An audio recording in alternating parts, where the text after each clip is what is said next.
What's up, everybody? Welcome to the Being Beautifully Honest channel and podcast. If you haven't subscribed yet, please do go ahead and hit that subscribe button. Let's have a conversation about Meghan Markle. I haven't talked about her in a minute, but I've had a few conversations about her in the past, and I was debating whether I was going to talk about this. To be honest with you, I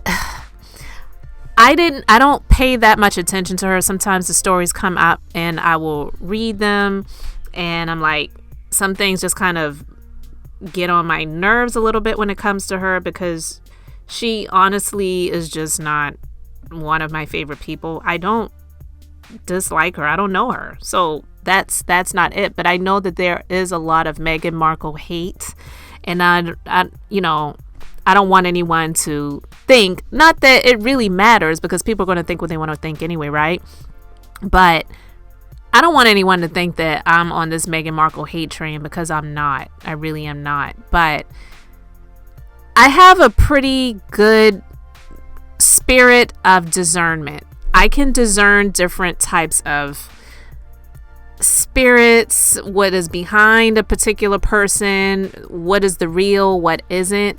And a lot of times, to my detriment in my own personal life, or even in my business life, sometimes it has been one of the things when it comes to my heart. Instead of using my spirit of discernment in my head, I will allow people that I sense something about them to get into my space, and then it was just like, damn, I knew it.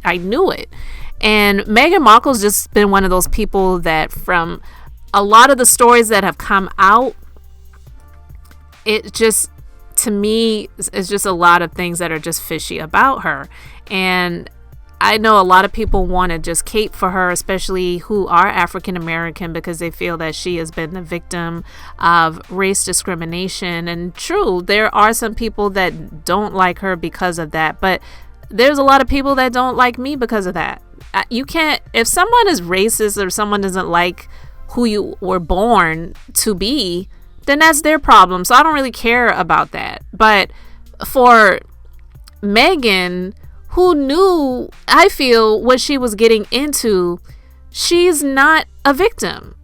She's not a victim. She knew who she was, and she knew what she was marrying into. I'm not saying she knew each and every single person or individual, and she knew every situation and scenario that was going to happen when she married into that family, but she moved into it and got into it because she knew that it was a step up for her. Nothing wrong with leveling up in life. I would encourage it. I don't encourage anyone to settle. Level up in life. Absolutely. But in her situation, her leveling up, she knew what the risks were, but for her, the rewards outweighed the risks.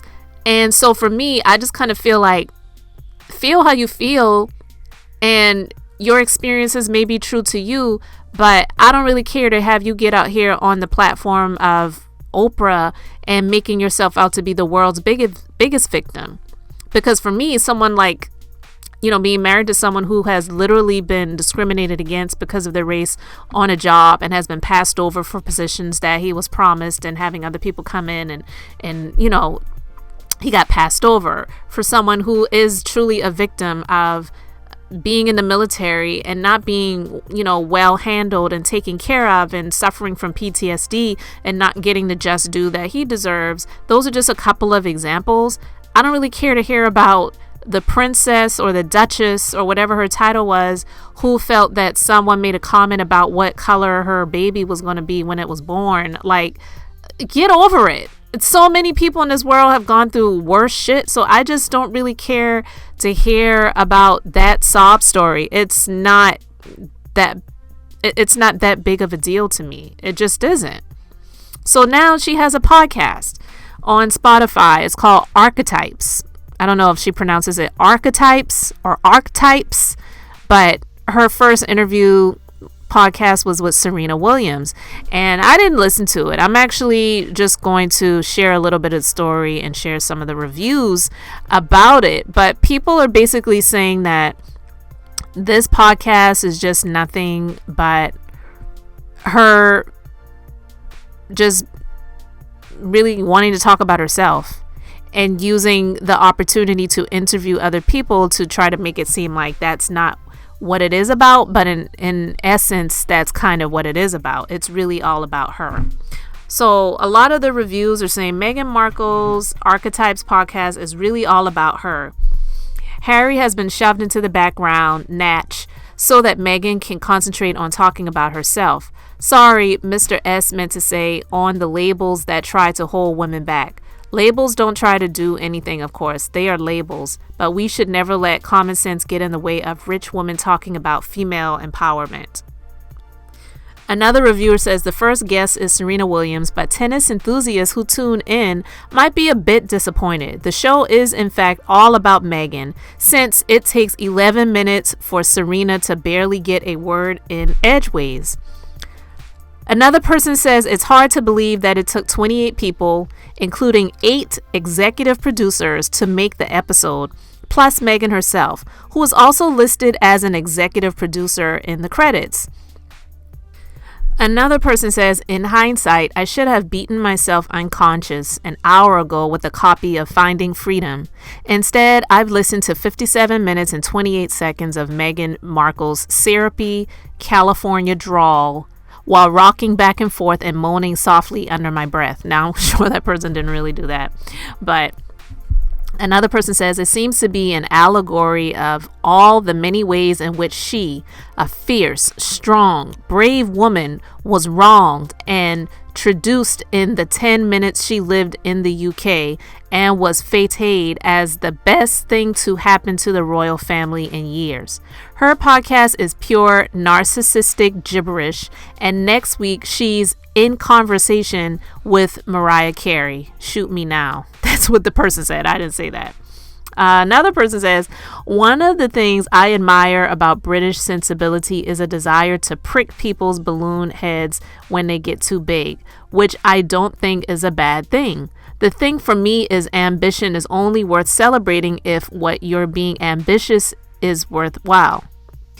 The problem with Meghan Markle and other celebrities or royals, very kind of powerful professional women, whining, I think, about the fact that it's so hard when all you're doing is trying to be ambitious, is that it comes across, I think, to your average woman, maybe the ladies who are watching this morning trying to get the kids ready to go out or hovering the sitting room or off to their job, as just the kind of professional middle class feminism whining about not being celebrated enough. Another person says she would still be a D-list celebrity if she had not married a prince. She aligns herself with them, Serena Williams, and next podcast guest Mariah Carey, but they have done brilliantly and overcome difficult childhood, whereas she has married a prince and spent a lot of money. She thought it was normal to be ambitious, and only when she started dating Harry did she realize that it was not welcomed. My goodness, that is a smack at Harry and a punch to the royal family. Harry told her about life in the royal family, but she obviously did not want to listen. Why is everything so hard for her? Because she won't accept where she is and make the best of it. She has had a nanny when most could not.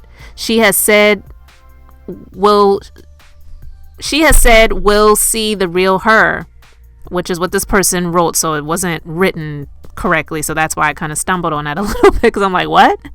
But what she was basically trying to say is, she has said we will see the real her. Well, she just needs to justify the ambition claim she is making. Another person says she undoubtedly feels she has been singled out. The interview was about the misconception of ambition, but the implication here is that after she dated Harry, she feels she was picked on. She was ambitious beforehand and did well in Suits, but that is not top league television.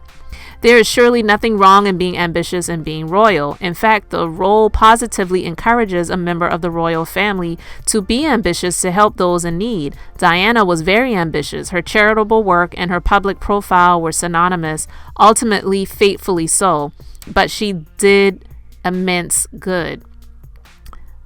This is a very negative view of women. We all know they have been breaking the glass ceiling for many years now. Her podcast, with a fascinating guest famous for her ambition on a tennis court, totally ignores this. Now, these are just some of the reviews, and some people may say from the reviews, oh, these are just people who don't like Meghan. These are people who just love the royal family, and they are pissed off by the fact that she came in and infiltrated it, especially being a biracial woman or whatever. A lot of people may feel that way about people who leave negative reviews about the podcast. But honestly, from the reviews that I read, it doesn't sound like the typical negative review of someone just coming on to say someone's profile or a Google page of a business that they don't like, or someone owns the business and they don't like them, so they just want to leave a negative review. So they're just leaving a negative review, just saying something negative. These actually sound like people that actually listen to the podcast and they were just like, this is ridiculous. I don't really care to listen to it. I might check it out just to kind of see what these people are talking about. But here's what I just wanted to talk about when it comes to Meghan Markle and this podcast. One of the people who said, she would be a D-list celebrity had she not married the prince, they're telling the truth. And so her making this podcast little commercial just talking about people will get to see, finally the real her, not just what people see in the media. A lot of people didn't really know who she was prior to that. There were some people who watched the USA Network and watched Suits. I didn't even know anything about it. So she's now, getting the opportunity for people to really know who she was. And that's what she really wanted. Essentially, that's what she wanted. And now she's getting that. But if you just wanted to do a podcast where you were just talking about yourself and sharing your experiences, then do that. Because to interview these celebrities, which again, it's just, to continue to be on the train of I'm now of the upper echelon. Oprah and Gayle are my friends now, and I am married to a prince, so now I have access to the A-list of Hollywood. That's what she really wanted all along, and that's all I've been pretty much saying all of this time when I have made commentary about Meghan Markle and things that have come out. It's like, spare us the sadness of how they made you feel, or what this person said, or what this person meant, or whatever. It's just like, you are not the biggest victim. And there's so much more negative things going on in the world that a lot of people have to endure, and they don't have the opportunity to step up and elevate in a way that she has, and never will have that. How many people are going to have the opportunity to marry a prince? Period. So for her to lie about it and say she didn't know who he was before she met him, bullcrap. She's a liar. She's not telling the truth. And I've talked about this previously in the past. But anyway, Meghan Markle's podcast, could it be all about her? Yeah, it probably is. And to have guests on to share their stories and then relate it back to her, I don't think there's anything wrong with that if you're honest and upfront about that and saying that's actually what it's about. But someone did make a comment where I kind of agreed with that, where they were basically saying, have you ever had a friend where you're discussing things that's going on in your life, and then they somehow always turn it around to them, or they make it about them, or I had that happen to me too, or I was in a situation like that too. Yeah, I had a car like that before too. Like, I used to know someone like that I at the time called them a friend. They were just an associate, but it was so annoying. And I'm like, girl, shut up. Okay, I get it. It always was turning around to her all the time, and it gets old. It's tiring. And so with Meghan Markle, I don't know. I just wanted to talk about this because when I feel like it was a little funny to see the people leaving the reviews about this podcast, and just to hear her little spin on, what this podcast is going to be about, and people getting to see the real her. It was like, well, who were you really before? Who were you? So you guys let me know your thoughts about it in the comment section. I might check out the podcast just to see what Serena Williams has to say. I don't really, care to hear about Meghan Markle relating things back to her. So if that is indeed the case, that's going to get tiring, and I'll probably have to just cut it off at that point. But you guys, if you checked it out, the podcast that she has on Spotify, you can let me know your thoughts about it in the comment section. And thank you so much for subscribing. And guys, this is Beth, and until the next time, I'm just being beautifully honest. Thank you so much for liking, commenting, and subscribing. And until the next time, I'm just being beautifully honest.